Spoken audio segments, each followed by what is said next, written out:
CDP का PYQ हमने start कर दिया था, जिसमें हम पढ़ रहे थे क्या चीज़ कि सीडीपी के पीवाईक्यू 30 के 30 क्वेश्चन कर रहे थे। तो ये हमारा 8वां प्रैक्टिस सेट होने वाला है। इसमें हम टारगेट कर रहे हैं सीटेट सितंबर 2026 के exam. Hello everyone, this is Pragya, welcome back to my channel. तो चलिए स्टार्ट करते हैं और चलते हैं अपने नोट्स की तरफ। आज हम करेंगे सीडीपी का, ये हमारा 8वां प्रैक्टिस सेट है। तो चलिए स्टार्ट करते हैं। पहला क्वेश्चन क्या है, which of the following statement which advocate of progressive education agree with. अब प्रगतिशील शिक्षा के हिमायती इनमें से किस कथन से सहमत होंगे। तो पहला है, children are distinct life stage that hold importance because of what they would become as adult rather than what they are as a children. बचपन एक अलग जीवन चरण है जिसमें बच्चे के रूप में वे क्या हैं के बजाय वे वयस्कों के रूप में क्या बनेंगे ज़्यादा महत्व रखता है। तो पहला तो हमारा गलत है, ऐसी बात नहीं बोली है प्रोग्रेसिव एजुकेशन ने। Children are naturally good and society corrupt them. तो बच्चे जो है स्वाभाविक रूप से अच्छे होते हैं और समाज उसे भ्रष्ट करता है, तो ये भी गलत बात है। Children are naturally uncivilized and socialization is necessary to make them moral human being। जैसे बच्चे स्वाभाविक रूप से असभ्य होते हैं और उन्हें नैतिक मानव बनाने के लिए समाजीकरण की आवश्यकता पड़ती है। नहीं, तो ये भी गलत है। आखिरी है, children are born in social cultural economical context these background influence their development.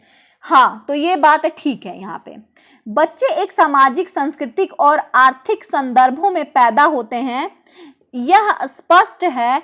यह पृष्ठभूमि उनके विकास के संदर्भ में प्रभावित करता है। तो यहाँ पे फोर्थ ऑप्शन करेक्ट हो जाता है। अगला क्वेश्चन है, changes in emotions self perception and interpersonal relationship with families peers friends are study under dash domain of development. विकास के डैश आयाम के तहत भावनाओं, आत्मधारणा और परिवार और साथियों और दोस्तों के साथ पारस्परिक संबंधों में परिवर्तन का अध्ययन किया जाता है। तो इसमें से कौन सा ऑप्शन करेक्ट होगा देखते हैं। तो क्या साइको सोशल, फिजिकल, कॉग्निटिव और लिंग्विस्टिक, तो ये अलग अलग हो गया। नहीं, अगर जिसमें फैमिली मिल रही है, पीयर्स, फ्रेंड्स, ये सारे मिल रहे हैं, तो हाँ मनोसामाजिक चीज होगी। तो यहाँ पे पहला है ऑप्शन करेक्ट हो जाता है। अगला क्वेश्चन है, the behaviours interest attitude skill and personality traits that a culture considered appropriate for specific gender are related to age dash and dash are. अब यहाँ पे व्यवहार, रुचियां, दृष्टिकोण, कौशल और व्यक्तित्व लक्षण जिन्हें एक सांस्कृतिक विशिष्ट जेंडर के लिए उपयुक्त मानती है, उन्हें डैश के रूप में संदर्भित किया जाता है और डैश माना जाता है। ठीक है, तो यहाँ पे क्या है, थर्ड का देखते हैं। तो क्या ये जेंडर आइडेंटिटी या जेनेटिकली डिटरमाइन किया जाता है? नहीं। अगर इसके बिहेवियर और इंटरेस्ट की बात है तो ये जेंडर नहीं होगा, जेंडर रोल बोल सकते हैं इसको। जेंडर रोल की भूमिका निभा रहा है और कल्चरली डिफाइंड है। ये सारी चीजें क्या है, जेंडर रोल की भूमिका निभा रहा है, जेंडर भूमिका निभा रहा है और सांस्कृतिक रूप से प्रभावित करता है। तो सेकंड ऑप्शन यहाँ पे करेक्ट हो जाता है। अगला क्वेश्चन है, इन an inclusive classroom all curriculum adaptation should be directed to lower educational standard for special children।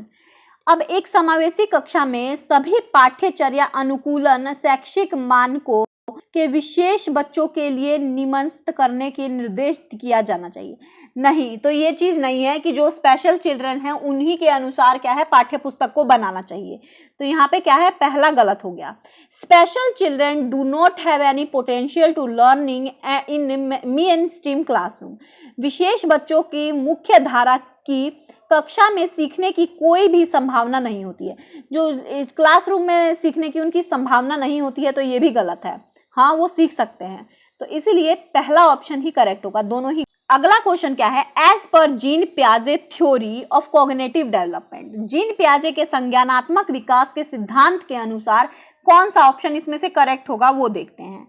तो यहाँ पे previous knowledge does not play any role in process of learning, तो यहाँ पे बोला है कि जो प्रीवियस नॉलेज है बिल्कुल भी रोल प्ले नहीं करती प्रोसेस ऑफ लर्निंग में, तो ये गलत है। Biological factors such as maturation don't play any role of cognitive development, तो ये भी गलत है कि बायोलॉजिकल फैक्टर कॉग्निटिव डेवलपमेंट में हेल्प नहीं करती। Learning experience depend on children current level of cognitive development, हाँ तो ये बात ठीक है, सीखने के अनुभव बच्चों के संज्ञानात्मक क्रियाओं के वर्तमान स्तर पर निर्भर करती है, तो यहाँ पे थर्ड ऑप्शन करेक्ट हो जाता है। अगला क्वेश्चन क्या है कि लेब-वाइगोत्स्की व्यू कॉग्निटिव डेवलपमेंट एज, लेब-वाइगोत्स्की संज्ञानात्मक विकास को किस रूप में देखते हैं, तो लेब-वाइगोत्स्की किस रूप में देखते हैं, तो चलिए देखते हैं। Effective adaptation to the environment process, नहीं, एडेप्टेशन की बात यहाँ पे पियाजे ने की है। एक कोलैबोरेटिव प्रोसेस है, तो दूसरा ठीक हो जाएगा, एक सहयोगात्मक प्रक्रिया है। इंडिविजुअल तो इन्होंने माना ही नहीं है, यूनिफाइड भी नहीं माना है, तो सेकेंड ऑप्शन ही करेक्ट होता है। अगला क्वेश्चन है, which processing the relationship between language and thinking process, Lev Vygotsky conceptualised language as, two independent domain which is not related to cognition, तो यहाँ पे क्या बोला है कि जो इंडिपेंडेंट भाषा का एक स्वतंत्र क्षेत्र है जो कि संज्ञान से संबंधित नहीं है, तो नहीं, ऐसा नहीं है, ये गलत है। Cultural tool which facilitate cognitive in multiple ways, हाँ ये बोला है इन्होंने कि जो लैंग्वेज है उसको एक कल्चरल टूल माना है और वो क्या करता है कॉग्निटिव डेवलपमेंट में बहुत सारे तरीकों से फैसिलिटेट का काम करता है, तो सेकंड ऑप्शन ही यहाँ पे करेक्ट हो जाता है। अगला क्वेश्चन है, which of the following is an example of performance goal oriented, निम्न में से कौन सा प्रदर्शन लक्ष्य अनिव्यास का एक उदाहरण है, तो कौन सा है उदाहरण देखते हैं। A student study hard to further her own growth, मतलब एक छात्र अपनी समझ को आगे बढ़ाने के लिए कड़ी मेहनत कर रहा है, तो नहीं। A student study hard to achieve a deep understanding of the topic, जो स्टूडेंट है मेहनत कर रहा है क्या अपने जो गहरी समझ हासिल करने के लिए, तो ये भी नहीं होगा। अगला है, student study hard to good grade to and to better than the others, तो दूसरों से बेहतर बनने के लिए वो चीज ये कर रहा है, हाँ तो यही होगा, यहाँ पे थर्ड ऑप्शन ही करेक्ट हो जाता है कि परफॉर्मेंस ओरिएंटेड गोल ये कर रहा है। अगला है, फॉलोइंग लेब-वाइगोत्स्की आइडिया टीचर शुड, मतलब लेब-वाइगोत्स्की के सिद्धांत का पालन करते हुए एक शिक्षक को क्या करना चाहिए, तो देखते हैं। तो practice reciprocal teaching with her student, तो ये बात तो ठीक है, रेसिप्रोकल टीचिंग करवानी चाहिए। Discourage discriminate encourage student complete to each other, एक दूसरे पे ही कंपीट करने के लिए बोलना चाहिए, तो ये तीनों ही गलत है, पहला ही ठीक है यहाँ पे। अगला क्वेश्चन है, which of the following are effective strategy to teach new concept, नई अवधारणाओं को पढ़ाने के लिए निम्नलिखित में से कौन सी प्रभावी रणनीति होनी चाहिए, तो इसमें से कौन सी प्रभावी रणनीति होनी चाहिए, तो देखते हैं। तो पहला, प्रेजेंटिंग एग्जाम्पल देना चाहिए, तो हाँ प्रेजेंटिंग एग्जाम्पल देना चाहिए। प्रेजेंटिंग नॉन एग्जाम्पल देना चाहिए, हाँ ये भी सही बात है। Promoting thinking about relationship among concept, हाँ अवधारणाओं के बीच संबंधों के बारे में सोच को बढ़ावा देना चाहिए, तो तीसरा भी हमारा सही है। गिविंग अ डेफिनेशन और encourage student to rote memorisation, तो रोट मेमोराइजेशन के लिए रट्टाफिकेशन के लिए प्रोत्साहित करना चाहिए, तो यही गलत है, तो फोर्थ गलत हो जाएगा। तो इसमें कौन सा, ये गलत है, इसमें तीनों ही ठीक है, तो फोर्थ ऑप्शन यहाँ पे करेक्ट है।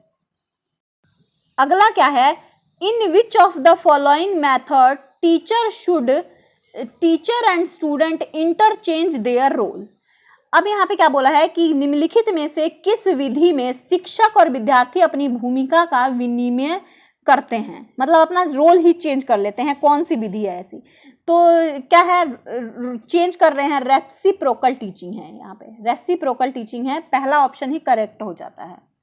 अगला क्वेश्चन है, Fiza analyse that she has more problem in learning topic X than in learning topic Z because she is interested in topic Z and is paying focus attention to it. Which of the following construct described Fiza ability to analyze her thinking? अब यहाँ पे फिजा ने विश्लेषण किया कि उस विषय Z सीखने की तुलना में विषय एक्स सीखने में अधिक समस्या हो रही है। ठीक है, क्योंकि वह विषय जेड में रुचि रखती है और उस पर ध्यान केंद्रित कर रही है। इसमें से फिजा जो है कौन से सोच का विश्लेषण करने की क्षमता का वर्णन कर रही है? ठीक है, कौन से क्षमता का विश्लेषण? तो यहाँ पे वो क्या कर रही है, मेटा कॉग्निशन का वर्णन कर रही है कि मतलब थिंकिंग अबाउट थिंकिंग, सोच को भी सोच रही है। अधिसंज्ञान, सेकंड ऑप्शन यहाँ पे करेक्ट हो जाता है। अगला क्वेश्चन है, Harvard gardener theory of multiple intelligence propose that. Harvard gardener के बहुबुद्धि सिद्धांत का प्रस्ताव क्या है? तो बहुबुद्धि सिद्धांत का प्रस्ताव क्या है, तो देखते हैं कि intelligent can successfully predicted academic success, मतलब जो बुद्धिमता है अकादमिक सफलता से सफलतापूर्वक अनुमान लगा जा सकता है। तो नहीं, ये गलत है।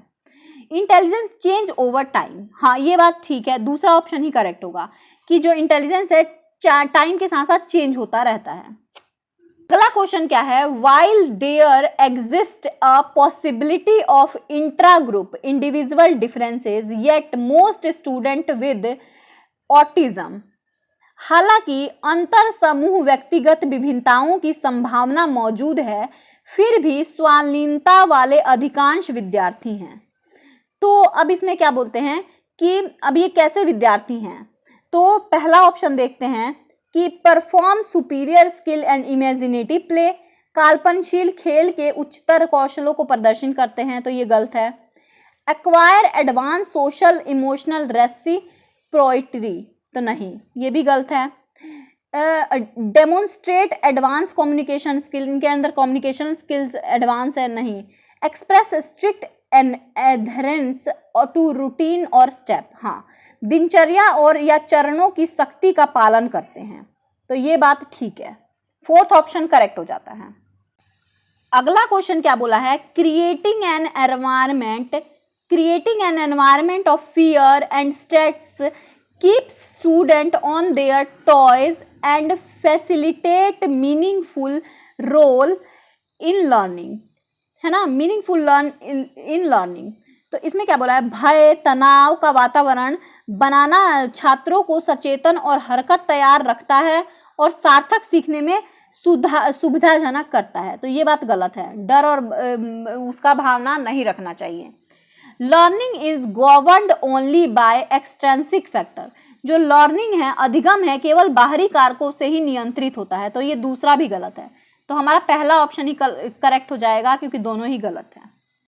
अगला क्वेश्चन क्या बोला है, Lokesh has trouble with classifying one concept, जैसे Delhi, as a subset of another India. अब इसमें क्या है, लोकेश को एक संकल्पना दिल्ली को दूसरी संकल्पना भारत के उप समूह के रूप में वर्गीकृत करने में परेशानी हो रही है। ठीक है, कि मतलब वो दिल्ली को और इंडिया को एक साथ नहीं, मतलब उसको ये समझने में प्रॉब्लम हो रही है। तो ये क्या बात, ये सही है? तो देखते हैं, तो यहाँ पे क्या है कि दूसरा है अंडरस्टैंडिंग हाउ, तो समस्या हो रही है, तो understanding how emotions effect memory and learning can lead to self regulation learning. अब यह समझना कि भावना ने स्मृति और सीखने को कैसे प्रभावित करती है, स्वयं विनियमित सीखने को संसाधित कर सकती है। तो यहाँ पे क्या है कि दोनों ही करेक्ट है, दोनों अपनी अपनी जगह करेक्ट है, लेकिन एक्सप्लेन जो है बिल्कुल एक जैसे नहीं कर रहे हैं। तो यहाँ पे क्या हो जाएगा, तीसरा ऑप्शन ही करेक्ट हो जाता है। अगला क्वेश्चन है, which of the following statement aptly described the process diagnostic assessment. Diagnostic assessment के बारे में निम्नलिखित में से कौन से कथन निदानात्मक आंकलन का उद्देश्य उपयुक्त वर्णन करता है? तो निदानात्मक जो है असेसमेंट क्या होता है, कमी पता लगाना, to identify the area where student need additional support and instruction. तो यही बात हमें ठीक लग रही है कि उन क्षेत्रों की पहचान करना जहां विद्यार्थियों को अतिरिक्त सहायता या निर्देश की आवश्यकता हो सकती है। तो यहाँ पे पहला ही ठीक है। अगला क्वेश्चन है 10-year-old Kakuli is struggling with the difficulties of maths problem. Which can has teacher to do enhance their problem solving skill? मतलब 10 साल की एक काकुली गणित के एक कठिन सवाल से जूझ रही है। उसके समस्या समाधान कौशल को बढ़ाने के लिए उसकी शिक्षिका क्या कर सकती है? तो ऑप्शन अब देखते हैं कि क्या करेगी। Give serve punishment so that it is not repeated in future, मतलब कड़ी से कड़ी सजा दे ताकि उसको दोबारा वो ना करे, ये गलत है। Give her the solution in the problem, मतलब सॉल्यूशन डायरेक्ट दे दे, समाधान दे दे, तो ये भी नहीं। Tell her to skip the problem and move on the next one, उसको कहे कि वो टॉपिक को छोड़ के आगे बढ़ जाए, तो ये भी नहीं। Encourage her to keep trying and the offer scaffolding where needed, ठीक है, कोशिश करते रहने के लिए उसे प्रोत्साहित करे और जरूरत पड़ने पर स्कैफोल्डिंग या आंदोलन प्रदान करे। तो यहाँ पे फोर्थ ऑप्शन ही करेक्ट हो जाता है। अगला क्वेश्चन है जीन पियाजे perceived dash to be dash and Lev Vygotsky believe dash to be dash. यहाँ पे कि जीन पियाजे किस किस चीज में विश्वास मानते थे और लेव वाइगोत्स्की क्या क्या चीजें मानते थे, वो देखते हैं हम। तो प्राइवेट स्पीच तो लेव वाइगोत्स्की मानते थे। इफेक्टिव इन, तो ये पहले ही हटा दो। जीन पियाजे इगोसेंट्रिक स्पीच को मानते थे। असाइन कोग्निटिव इमेच्योरिटी, हाँ ये दो चीजें मानते थे लेव वाइगोत्स्की। प्राइवेट स्पीच लेव वाइगोत्स्की मानते थे। इफेक्टिव इन सेल्फ रेगुलेशन, हाँ इसको भी मानते थे। तो यहाँ पे सेकंड ऑप्शन ही करेक्ट हो जाता है। अगला है universal design for learning does not involve. अब अधिगम के सार्वभौमिक अभिकल्पना में इसमें से कौन सा शामिल नहीं है? तो यहाँ पे practising from labelling and categorising the learner, तो यही वाला ही ठीक हो जाएगा क्योंकि बोला है नहीं, लेकिन और भी पढ़ लेते हैं। Giving all learner various way to acquiring information and knowledge, हाँ कि सभी शिक्षार्थियों को सूचना और ज्ञान प्राप्त करने की विभिन्न तरीके देना चाहिए। Providing all learner alternative for demonstrating what the learner know, हाँ शिक्षार्थी जो जानते हैं उसे प्रदर्शित करने के लिए सभी शिक्षार्थियों को विकल्प प्रदान करें। Tapping into all learner interest offering challenging according, ठीक बात है, सभी शिक्षार्थियों के हितों में कार्य करना और तदनुसार चुनौतियां की पेशकश करी जानी चाहिए। ठीक, यहाँ पे पहला ही ऑप्शन गलत है कि सही बोला है, सही है क्योंकि हमें से गलत पूछा है। अगला क्वेश्चन क्या है? Which of the following statement about Lawrence Kohlberg theory is correct. अब लॉरेंस कोलबर्ग के सिद्धांत के बारे में निम्नलिखित में से कौन सा कथन सही है? Takes into account effects on culture and gender on moral reasoning, यह नैतिक तर्क पर संस्कृति और जेंडर के प्रभाव को ध्यान में रखता है। It does not specify exact stages for progression of moral development in children, यह बच्चों के नैतिक विकास की प्रगति के सटीक अवस्थाओं का निर्देश नहीं करता है, तो ये गलत है। It based on the study done through experiential method, यह प्रायोगिक विधि द्वारा किए गए अध्ययन पर आधारित है, तो ये भी गलत है। It present conflicting situation to children, यह बच्चों के दुविधात्मक स्थितियां प्रस्तुत करता है, हाँ तो ये ठीक है। फोर्थ ऑप्शन यहाँ पे करेक्ट हो जाएगा कि यह बच्चों के क्या करें, दुविधात्मक स्थितियों को प्रस्तुत करता है। Each children find opportunity to play experiments and discover their world, मतलब यहाँ पे बोला है प्रत्येक बच्चे को खेलने, प्रयोग करने और अपनी दुनिया की खोज करने का अवसर मिलता है, तो सभी बच्चों को तो नहीं मिलता है, तो ये गलत हो जाएगा। Childhood is a universal construct, बचपन एक सार्वभौमिक निर्माण है, तो ये भी नहीं, गलत है, तो यहाँ पे पहला ऑप्शन ही करेक्ट हो जाता है। अगला क्वेश्चन है which of the following is an example of question that promote analytical thinking, यहाँ पे निम्न में से कौन सा एक ऐसे प्रश्न का उदाहरण है जो विवेचनात्मक सोच को बढ़ाता है, तो कौन सा है देखते हैं, जो क्या एनालिटिकल थिंकिंग को बढ़ाता है। तो इसमें से who was the leader of Germany during world war 2? तो ये तो वन वर्ड क्वेश्चन हो गया, इसमें कोई तुकी नहीं बना। In which year did world war 2 end? कब खत्म हुआ? Which country were directly involve in the world war 2? तो ये भी नहीं। Which factor contribute to the outcome of world war 2? तो यहाँ पे क्या है, फोर्थ ऑप्शन हमारा करेक्ट हो जाता है। अगला क्वेश्चन है which engaging student who visually challenge should use dash which dash? मतलब उन बच्चे जिन्हें दृष्टि बाधित है उन्हें शामिल करते समय शिक्षक को का क्या उपयोग करना चाहिए और कैसे करना चाहिए? तो देखते हैं, फ्रीक्वेंसी मॉड्यूलेटेड ट्रांसमिशन डिवाइस, इसका यूज़ करना चाहिए। आर ऑडिटरी सिस्टम, तो नहीं, बोलने वाले सिस्टम से नहीं, जो विजुअली चैलेंज है तो क्या, ब्रायल लिपि का यूज़ करना चाहिए, ठीक है। इज अ टेक्टाइल सिस्टम, मतलब जो छू सकता है बच्चा उसका यूज़ करना चाहिए। हाँ, ये दूसरा वाला ऑप्शन करेक्ट है यहाँ पे। अगला क्वेश्चन है you are a teacher, you are a teacher who wants to encourage your student to think critically and creatively. Which of the following strategy is most likely for foster this type of thinking? अब यहाँ पे आप एक शिक्षक हैं जो अपने छात्रों का आलोचनात्मक और रचनात्मक रूप से सोचने के लिए प्रोत्साहित करना चाहते हैं। निम्नलिखित में से कौन सी रणनीति इस प्रकार चिंतन को बढ़ावा देने की सबसे अधिक संभावना है? तो पहला lecturing on the topic, lecture दे दो, तो ये वाला तो गलत है बिल्कुल कि लेक्चर नहीं दे रहा। असाइनिंग अ प्रोजेक्ट असाइन कर दो और बोलो स्टूडेंट मस्ट मेमोराइज, रट के आ जाए, नहीं ये भी नहीं करना है।